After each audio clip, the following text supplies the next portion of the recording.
किसी समय की बात है। एक छोटे से गांव में एक गरीब किसान अपने परिवार के साथ रहता था। उसके पास बहुत छोटी सी जमीन थी और उसकी आर्थिक स्थिति भी बहुत अच्छी नहीं थी। एक दिन किसान खेत में काम कर रहा था कि उसे एक पुराना बर्तन मिला।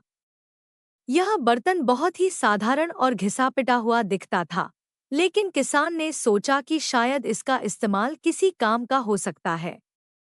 उसने बर्तन को अपने घर लाकर रखा और उसे धूल से साफ किया।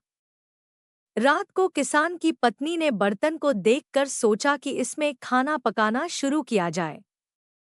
जैसे ही उन्होंने बर्तन में खाना डाला और उसके ऊपर से एक जादुई मंत्र पढ़ा, बर्तन से एक रहस्यमय आवाज आई, तुम्हें क्या चाहिए? किसान और उसकी पत्नी हैरान रह गए। उन्होंने बताया कि वे भरपेट खाना चाहते हैं। बर्तन ने अपनी जादुई शक्ति का प्रयोग किया और तुरंत उनके सामने शानदार भोजन तैयार हो गया। किसान और उसकी पत्नी खुशी से खाने लगे और उनकी भुखमरी और कष्ट समाप्त हो गए। अगले दिन उन्होंने सोचा कि यह बर्तन किसी चमत्कार से कम नहीं है, लेकिन उन्होंने इसे केवल जरूरत की चीजों के लिए ही इस्तेमाल किया, जैसे कि कुछ पैसे, बीमारियों का इलाज और घर के लिए जरूरी वस्तुएं। धीरे धीरे गांव के कुछ लोग यह जानने लगे कि किसान के पास एक जादुई बर्तन है। लालच में आकर उन्होंने किसान से बर्तन को देखने और उसकी शक्ति का फायदा उठाने के लिए कहा।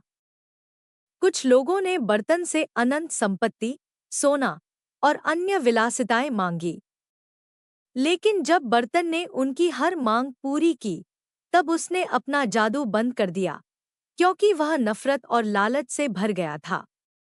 अब बर्तन का जादू समाप्त हो गया था और किसान को समझ में आ गया कि लालच और अत्यधिक इच्छाएं कितनी हानिकारक हो सकती हैं।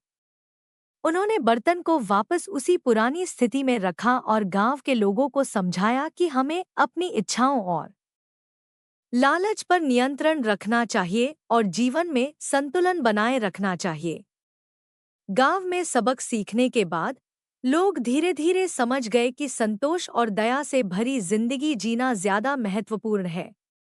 किसान और उसके परिवार ने सादगी से जीना जारी रखा और गांव में शांति और खुशहाली लौट आई। सिख लालच और अनावश्यक इच्छाओं से बचना चाहिए और जीवन में संतुलन बनाए रखना चाहिए। संतोष और समझदारी से भरी जिंदगी ही वास्तव में सुखद होती